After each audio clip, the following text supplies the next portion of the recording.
Jadi sebenarnya saya itu sama Bu Rohmi mungkin punya kemampuan atau punya kelebihan dibandingkan calon lain karena sudah tidak harus belajar dari nol. Selama 5 tahun ini kami jadi ada pengalaman untuk melihat konfigurasi terutama ASN yang bisa diajak bekerja sama. Karena kalau kita harus mulai dari nol, kita belum pernah saling mengenal, kita sebenarnya nggak tahu orang ini capable apa enggak, atau karena dititipkan, kemudian karena asal bapak senang atau asal ibu senang. Tapi dengan 5 tahun itu kita bisa menakar-nakar. Untuk program ini yang pas si fulan, kalau yang ini si fulana dan lain sebagainya. Jadi kemampuan untuk memetakan SDM adalah nilai tambah yang tidak dimiliki oleh orang yang baru, betul. Nah, kalau program-program semua daerah itu standar saja sebenarnya. Cuman kami agak berbeda itu karena misalnya ada program seperti beasiswa NTB, sengaja itu. Karena menurut saya sudah saatnya anak NTB ini dibuka wawasannya. Ini kalau saya mau cerita pribadi, ini karena pengalaman Pak Fahri. Jadi saya kenapa bersemangat ini, saya sejak SMA itu udah selalu keluar sekolah di luar negeri. Saya SMA di Australia, saya kuliah di Jepang, saya kuliah di Belanda, saya kuliah di Sweden, saya 5 tahun di Inggris dan di Amerika.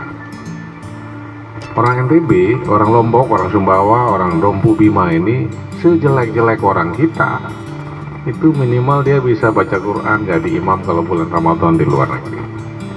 Di sini boleh saja kita tidak begitu fasih dibandingkan banyak tuan guru atau ustadz yang lain, tapi kalau di luar negeri kita relatif lebih bagus dibandingkan orang daerah lain. Orang Jawa, mohon maaf kalau ada orang Jawa di sini kadang-kadang nyebut Al-Fatihah, saya Al-Fatihah. Jadi kadang-kadang memang. Jadi anak NTB ini, saya di Belanda misalnya, ini orang Belanda nih hebat nih. Saya karena bisa azan saja di Masjid Tunisia tuh jadi nggak bayar makanan Bu. Gratis karena dilihat nih di masjid. Jadi banyak kemudahan karena kita bisa memakmurkan masjid, mengisi pengajian dalam hidup itu. Nah, saya lihat anak NTB itu mampu melakukan banyak hal kalau di luar. Nah, itu satu. Yang kedua itu ada namanya NTB Care. NTB Care itu banyak sekali orang-orang yang sebenarnya tidak terdata tapi menderita hidupnya. Tapi dengan sosial media, dengan alat komunikasi, tinggal telepon, tinggal apa, bisa kita proaktif untuk sehingga orang kecil bisa didengar suaranya dan negara bisa hadir dalam kehidupannya. Nah, ada yang berat itu misalnya industrialisasi. Industrialisasi itu sering dinyinyiri orang. Disangkanya ini Pak Gubernur kok industrialisasi melupakan pertanian, perikanan, dan kelautan.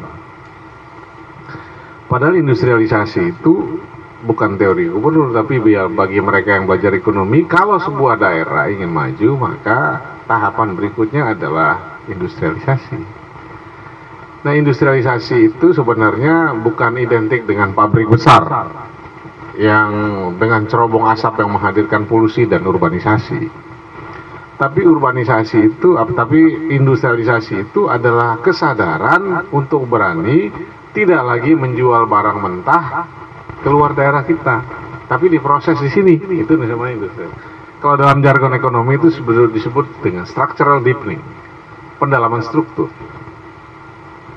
Nah, kenapa kita jadi miskin? Karena selama ini kita jual gabah ke Jawa, orang Jawa jual beras ke kita.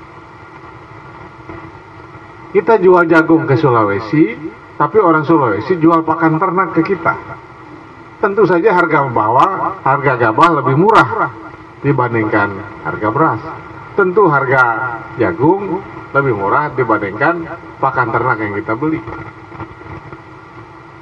Kita jual bawang dari Bima untuk kemudian kita beli bawang goreng dari Surabaya. Kita jual cabai dari Lombok Timur, kemudian kita beli sambal dari Lombok Tengah, dari Jawa Tengah, dari Jawa Barat.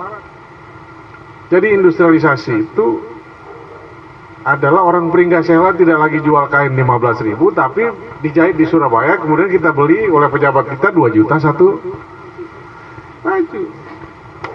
Jadi kenapa kita miskin? Karena kita jual yang mentah. Saya ke Surabaya, diperlihatkan satu pabrik ikan yang besar. Saya kira ikan itu diekspor ke Cina. Ikan itu dibeli dari sekotong, dibeli dari sapi di timur Pulau Sumbawa, ditaruh di Surabaya. Di sana tuh ibu-ibu banyak sekali ngerjain, buka, bersihin segala macam, kemudian dibekukan. Saya kira ikan ini kemudian dikirim ke Cina. Ternyata tidak, dikirim ke NTB untuk hotel-hotel yang ada di sini. Dengan harga lebih mahal. Kita jual ikan ke Surabaya, dibersihkan di sana, dibekukan, kita beli dengan harga lebih mahal. Nah, jadi industrialisasi itu berani. Nah, kenapa ini tidak dijalankan? Kenapa kita senantiasa tertinggal? Kita lebih senang, Bu, pakai kerudung buatan Jawa ketimbang kita. Nah, makanya kenapa berkah kemarin COVID itu, karena kita punya program JPS Gemilang, kita kasih bantuan kepada yang terkena COVID ini dengan produk-produk olahan kita sendiri. Mulai ada ayam taliwang, ayam rarang, segala macam. Orang menyangka industrialisasi bikin bawang goreng itu gampang. Enggak gampang. Bawang jadi bawang goreng saja. Orang disuruh tanam tomat, tanam cabai, tanam buah naga. Tapi kalau nggak ada industrialisasi, nggak diolah di sini, nggak ada harganya. Ikan sampai jam 12 siang nggak ada harganya kalau busuk. Hanya dengan ditaruh di bak yang ada box yang ada esnya saja, itu bisa durasinya lebih tahan lama, cold storage. Nah, jadi itu salah satu program. Tapi merubah mindset ini, karena banyak kepala dinas kita kemarin itu sudah disuruh begitu, nggak mau dia. Kenapa nggak mau pakai buatan Getap? Apa sih yang nggak bisa mesin-mesin pemotong pertanian? Tapi kenapa harus dibeli di Surabaya? Kenapa harus dari Jakarta, dari Jawa Barat? Karena ada untungnya Pak, ada fee-nya dengan pengusaha lokal. Ini masalah kita. Ada alat kesehatan, masa tiang infus saja harus dibeli dari Bandung? Pakai bambu aja. Tiang infus, Ibu. Apa Getap nggak bisa bikin tiang infus? Come on. Tapi kepala dinas saya nggak mau. Alasannya tidak masuk e-katalog. Dan benar juga, kalau dia paksa tidak pakai e-katalog, nanti dikejar APH. Nah, ini masalah. Bapak sih nyaman ngomong-ngomong begitu, tapi polisi nanti datang ke kantor kami. Nah, ini yang repot kita tuh. Jadi kalau polisi tidak diajak bicara, kejaksaan tidak diajak bicara, segala macam, kita akan miskin selamanya. Karena hampir dari celana dalam sampai kerudung sampai nggak ada yang dibikin di sini. Kita cuma jual bahan baku keluar, kita beli lebih mahal. Mana ada teori perdagangan Anda akan kaya kalau Anda jual murah, Anda beli mahal. Jadi kalau mau kaya dibalik, kita beli murah, baru kita jual mahal, simpel saja. Bikin pabrik pengolahan minyak di sini, apa orang kita nggak bisa ibu-ibu kita, ina-ina kita bisa bikin minyak kelapa. Tapi kemarin diprotes, ngapain program Pak Dokter itu beli minyak goreng 30.000? Ya jelas lah, yang satu pabrik kelapa sawit jutaan hektar sama ina-ina kita satu sehari dapat. Nah, ke depan ini memang mahal harganya, tapi diambil oleh NTB Mall, dijual pada kita. Dan sehingga kalau kelapa kurang, kita bisa beli dengan harga murah kelapa dari Sulawesi Tengah, Sulawesi Tenggara, kita olah jadi minyak, kita baru jual minyaknya ke daerah lain. Tapi it takes many years, butuh bertahun-tahun supaya cara berpikir ini kita percayai. Dari sarung kita, dari baju kaos, masa nggak bisa? Makanya sengaja kita bikin MXGP, bikin ini Pak, supaya mental kita bisa. Where there is a will, there is a way. Tapi kalau belum apa-apa, nggak bisa begini, nggak bisa beneran.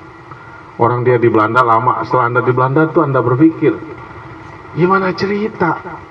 Ada daerah kecil seperti Belanda mampu jajah kita 350 tahun. Nah, itu industrialisasi. Nah, tapi ini kan program-program yang sifatnya besar Pak. Kalau kita lihat realisasinya sekarang, kalau ditanya ibu-ibu, apa sih yang diinginkan masyarakat? Ya harga barang nggak tinggi, sembako murah, masyarakat kalau cari kerja gampang, pinjaman bank kalau bisa, jangan pada bank subuh tapi bank yang simpel-simpel aja. Nah, ini harus nanti dikombinasikan, ada yang simpel, yang sehari-hari, tapi juga ada yang fundamental harus kita rubah. Jadi sengaja kita kirim ribuan orang ke luar negeri, ada industrialisasi, nggak gampang Pak, karena hasilnya nggak langsung kelihatan. Tapi kalau kita tidak mulai dari sekarang, we are going to be left behind forever. Kita akan tertinggal selamanya. Dan saya selalu mengatakan pada teman-teman, a journey of 1,000 miles should be started by single step. Perjalanan panjang selalu harus dimulai dengan langkah pertama.